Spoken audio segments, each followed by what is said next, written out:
Hello friends, welcome to Susmita Adhikari's kitchen and blog. আজ আমি Rajasthani mutton বানাবো। এটি বানানোর জন্য আমি ফার্স্টে কড়াইয়ে সর্ষের তেল গরম করে নেব। আপনারা চাইলে যে কোনো ভেজিটেবল অয়েলও ইউজ করতে পারেন, কিন্তু এই রান্নাটি সর্ষের তেলেই বেশি ভালো হয়। তারপর সেই তেলের মধ্যে দিয়ে দেব তেজপাতা, এলাচ আর লবঙ্গ আর দারচিনি।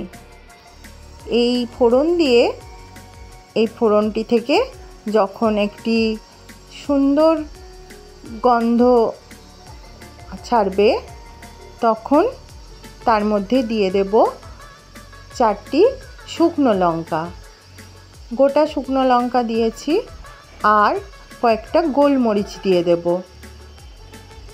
তারপর সেই তেলের মধ্যেই দিয়ে দেব কোচানো পেঁয়াজ, আর তাতে দেব লবণ দিলে পেঁয়াজটি তাড়াতাড়ি ভাজা হয়ে যায়, সেই জন্য একটু লবণ দিয়ে পেঁয়াজটি ভাজবো। পেঁয়াজটি যতক্ষণ না ভালো করে ভাজা হচ্ছে ততক্ষণ নাড়তে থাকতে হবে।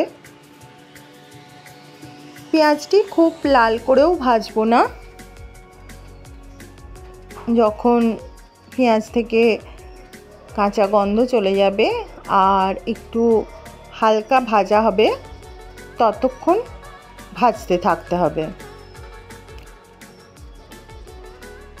তারপর যখন এই রকমভাবে ভাজা হয়ে আসবে, তখন তার মধ্যে দিয়ে দেব আদা রসুনের পেস্ট। তারপর আবার নাড়তে থাকতে হবে। আদা রসুনের কাঁচা গন্ধ যতক্ষণ না যাচ্ছে ততক্ষণ এইভাবে নাড়তে থাকতে হবে। তারপর তার মধ্যে দিয়ে দেব কয়েকটা কাঁচা লঙ্কা। এই রান্নাটিতে একটু ঝালের পরিমাণটা বেশি থাকে। তারপর সেটিকে নেড়ে নিয়ে ভালো করে ধুয়ে রাখা মাটনটি দিয়ে দিতে হবে।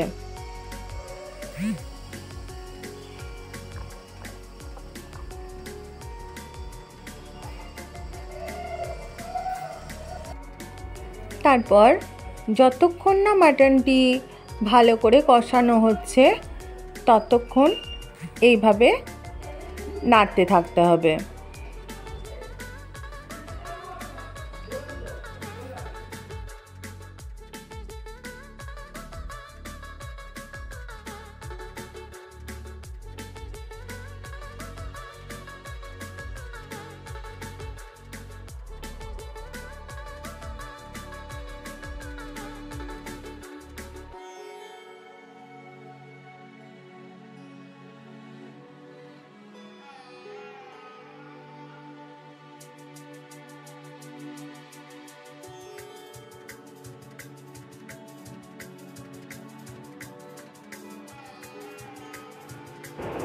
তারপর দুটো রসুনকে ভালো করে ধুয়ে উপরের খোসাটা ছাড়িয়ে নিয়ে ভালো করে পরিষ্কার করে এই মাটনের মধ্যে দিয়ে নাড়তে হবে।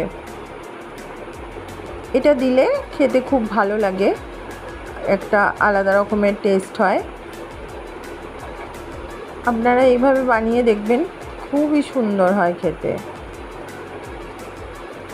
একটু অন্যরকম।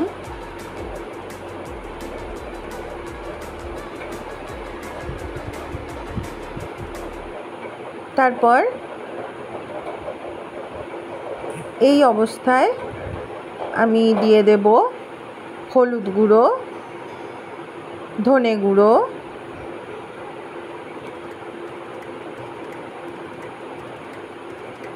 জিরে গুঁড়ো,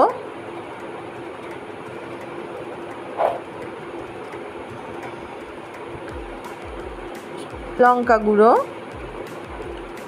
কাশ্মীরি লঙ্কা গুঁড়ো কালারের জন্য দিয়ে মশলাগুলিকে ভালো করে মাটনের সঙ্গে কষতে হবে।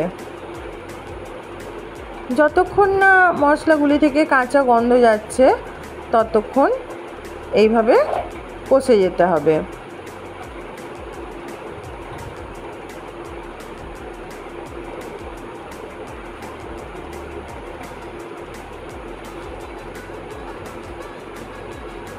দেখুন কালারটা কত সুন্দর আস্তে আস্তে চেঞ্জ হচ্ছে।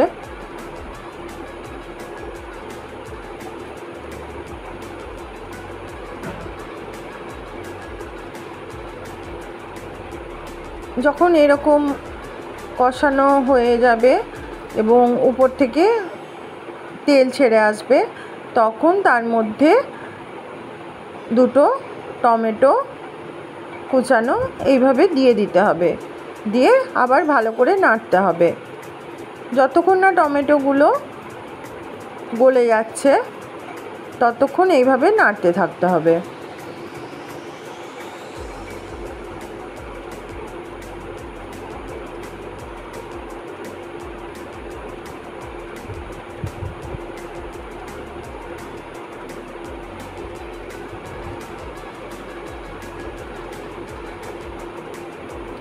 তারপর কয়েকটা কাজু আর আমন্ড আর অল্প একটু কিশমিশ দিয়ে দেব। এগুলো যখন মুখে পড়বে খাবার সময় তখন খুবই ভালো লাগে, এগুলো অবশ্যই দেবেন। আর যদি বাড়িতে না থাকে তাহলে নাও দিতে পারেন, কিন্তু এই রাজস্থানি মাটন রেসিপিটিতে এগুলি দিলে কিন্তু খেতে খুবই ভালো হয়। আর এইভাবে আপনারা বানিয়ে দেখবেন, আমি যেভাবে বলছি বা যা যা জিনিস দিচ্ছি এইভাবে বানালে কিন্তু তবেই টেস্টটা ঠিকঠাক আসবে।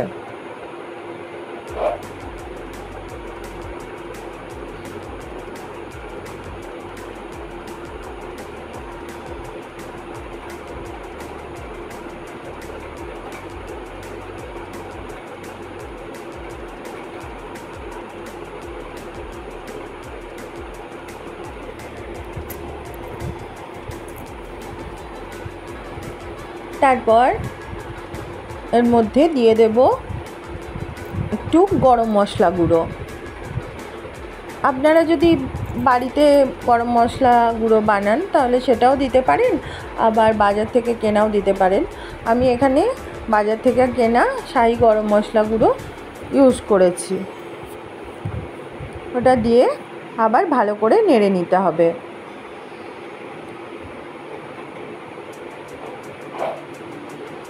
আমি যখন পেঁয়াজ ভেজেছিলাম তখন লবণ দিয়েছিলাম, আর একটু লবণ আমি এই সময় দিয়ে দেব।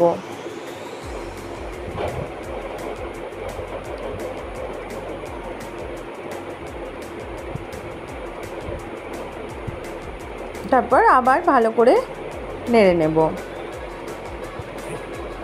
দেখুন মাটনটা খুব ভালো করে কষানো হয়ে গেছে এবং কালারটাও খুব সুন্দর এসেছে।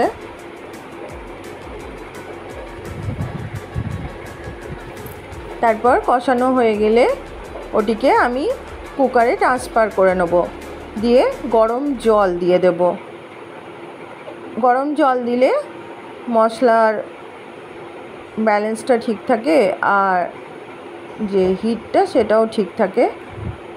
তারপর কুকারে 4টে হুইসেল দিলেই রেডি হয়ে যাবে আমাদের রাজস্থানি মাটন। আমার রেসিপিটি যদি আপনাদের ভালো লাগে তাহলে প্লিজ আমার চ্যানেলটি সাবস্ক্রাইব করে দেবেন, বেল আইকনটি প্রেস করে দেবেন নেক্সট নোটিফিকেশনের জন্য। আমি এটি মাটন খিচড়ি দিয়ে পরিবেশন করেছিলাম। এই রেসিপিটি আমার চ্যানেলে দেওয়া আছে, আপনারা চাইলে দেখে নিতে পারেন, আমি লিংক দিয়ে দেব। আর আমার সাথে থাকার জন্য আপনাদের অনেক ধন্যবাদ। যারা আমার চ্যানেলটি প্রথম দেখছেন তারা সাবস্ক্রাইব করে দেবেন, সাথে থাকবেন। Thank you so much all, love you all, bye by.